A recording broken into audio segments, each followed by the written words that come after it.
His negotiation tactic is to kill an entire country full of civilians, men, women, and children.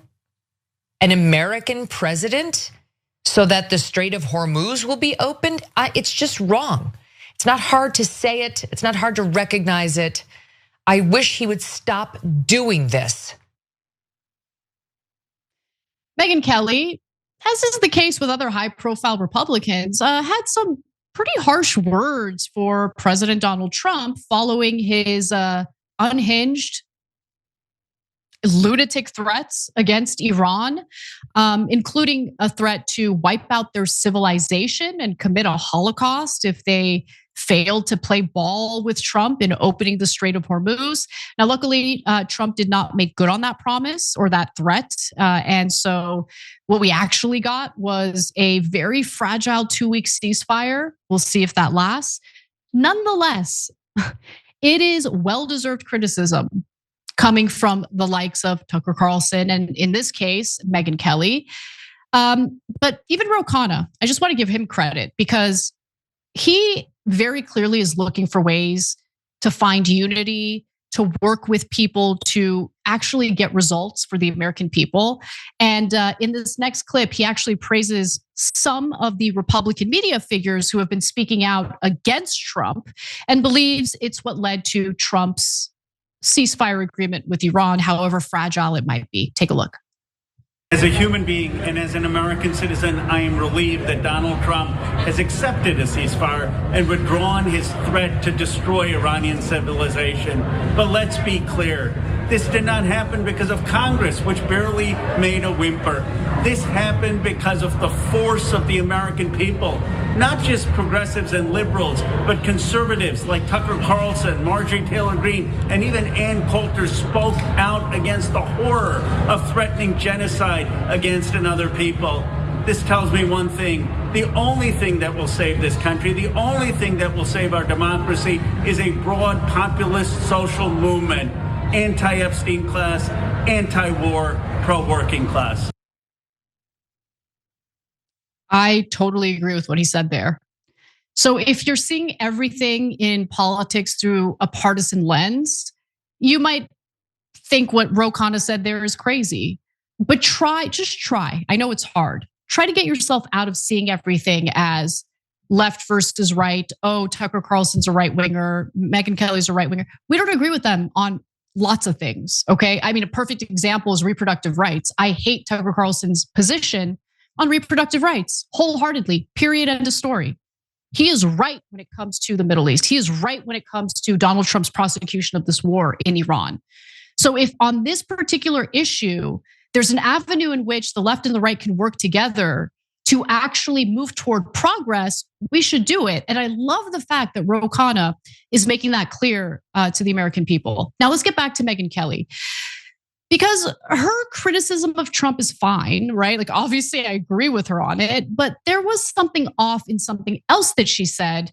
And so the advice that I'm giving you all, I think would be helpful for her own purposes. So we'll show you a bit more of what she had to say, and then we'll explain what I'm talking about when it comes to how she's a bit off. Take a look.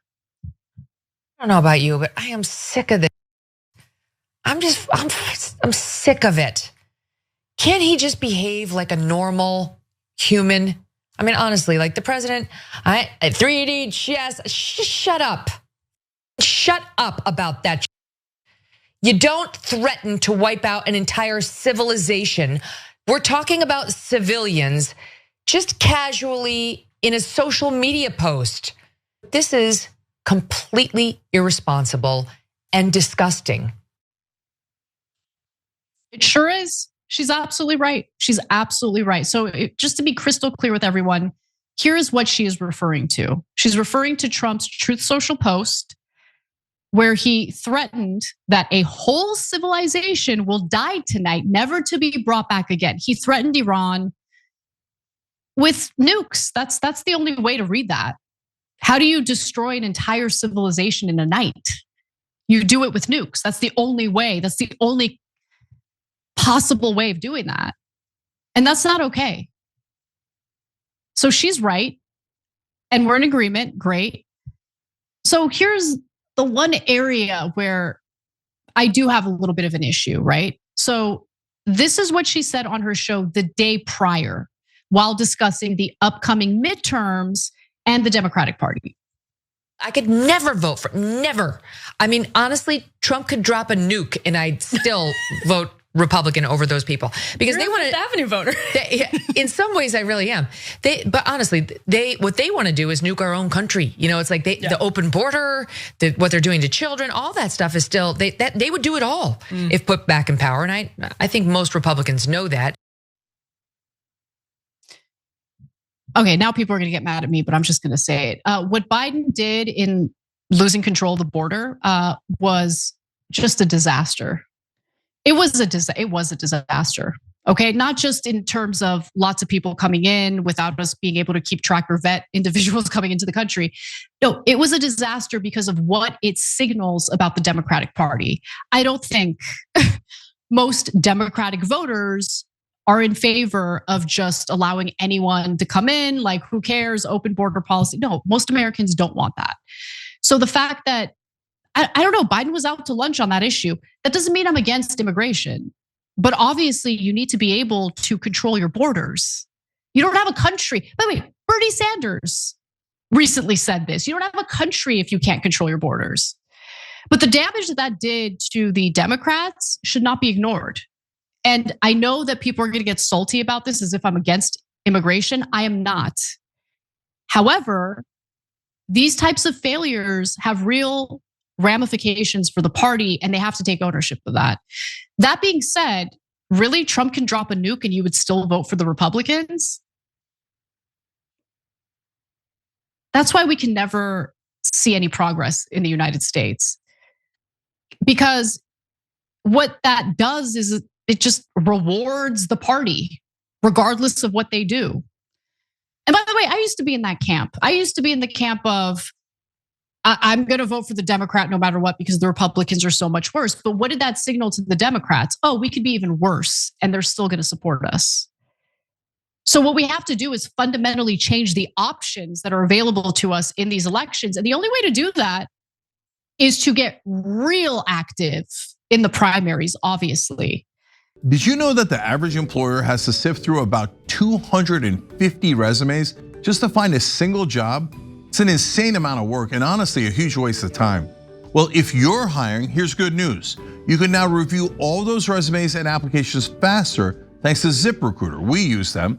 ZipRecruiter has a new feature that instantly shows you the most interested qualified candidates first. And today you can try it for free at ZipRecruiter.com/TYT. Look, their matching tech is so good that it finds the qualified people for you. But this new feature is a game changer. It actually bumps the candidates who are really excited about your job right to the top of the list. You even get a feel for their personality because they can tell you in their own words why they want to work for you. No wonder they're the #1 rated hiring site.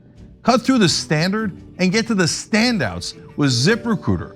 4 out of 5 employers who post on ZipRecruiter get a quality candidate within the first day. And now you can try it for free at ZipRecruiter.com/TYT. That's ZipRecruiter.com/TYT. Meet your match on ZipRecruiter. But also, I mean, look, you're a voter in let's say you're a Democrat and you happen to be a voter in a solid red district. There's no chance a Democrat can win. I'm sure that sucks. But if you have an opportunity to vote in a Republican primary, vote for the one who's rejecting AIPAC money. You know what I'm saying? I would vote for a Republican in that situation. I mean, that's the only area in which I have any influence, right? Because I'm in a solid red district. So that's where I would get active. So would I vote for a Republican? Yeah, in a very specific scenario, like the one I just outlined, I would vote for a Republican. We got to get smart. We got to get strategic with what we're doing with our votes. Because yeah, it's true. We're not going to be able to just vote in elections and expect things to change on their own. Got to be a little more savvy, a little smarter than that. Anyway, Again, that video that we just showed you of Megyn Kelly was before Trump's actual genocidal post threatening to use nukes, but it was after his Easter morning post where he said, "Open the effing straight, you crazy bastards, or you'll be living in hell." So the purpose of this segment isn't just to ask Megyn Kelly, why are the Democrats still worse than Trump? I mean, she has different values from liberals. I get that. She's socially conservative and Democrats tend to be socially liberal. But the purpose of this segment is more about suggesting, she reconsider her priorities. I think we all should reconsider our priorities. What is important to us? For me, foreign policy is important, economic policy is important. And I'm sick of making excuses for mealy-mouthed, pathetic Democrats who claim to represent our best interests, but do the opposite. So I'm not going to support them and I'm not going to make excuses for them. And I don't give a damn if they claim to be progressive. I don't give a damn if they claim to be leftist. I don't give a damn if they're playing video games with Hassan Piker. Are you fulfilling your promises? It's that simple. And that's it. That's all I have to say about this story. Now, she, of course, doesn't have to agree with what Democratic positions are, but the only way you can hold Republicans accountable is by making them feel a very real risk of losing your support entirely if they don't represent your best interests. It's, again, that simple. Every time you ring the bell below, an angel gets his wings. Totally not true, but it does keep you updated on our live shows.